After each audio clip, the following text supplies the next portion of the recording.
Mr. Chair, Your Honor, pwede po ba bago po ako magsalita, pwede po bang humingi po ako ng protection? Si Miss Sally Santos po, andito po.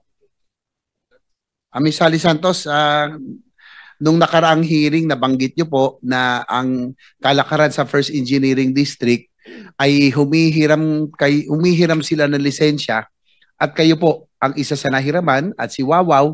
Sino po ang ibang mga kontraktor na nahiraman nyo ng lisensya? Mr. Chair, Your Honor, pwede po ba bago po ako magsalita, pwede po bang humingi po ako ng protection? Say again, Ms. Santos. Bago po magsalita, pwede po ba ako makahingi po ng protection? In your requesting for legislative immunity or protection, you want to Yes remain po. here Para under the protective custody of the Senate, of the committee. Is that what you're asking, ho? basta po protection po kasi natatakot. Anong klaseng protection? Physical, legal, anong klase po?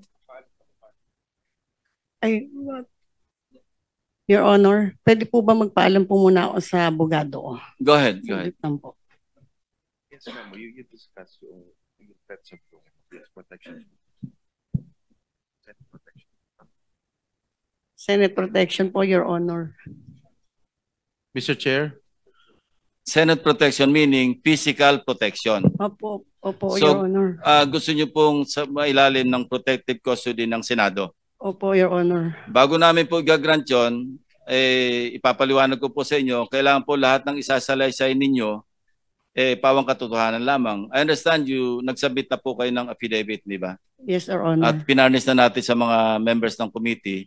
Yes, Your Honor. Hindi, i-distribute para meron kayong guide mamaya paano siya tanungin. So nagkakaintindihan po tayo na mawawala yung inyong proteksyon kapag kayo nagsinungaling. Ano? Yes, Your Honor. Sige po. Any objection? Mr. Chair. Let's rule muna. No objection. So ruled na you're granted your physical protection. Yun lang po ang kailangan ninyo. Yes, Your Honor. Sige po.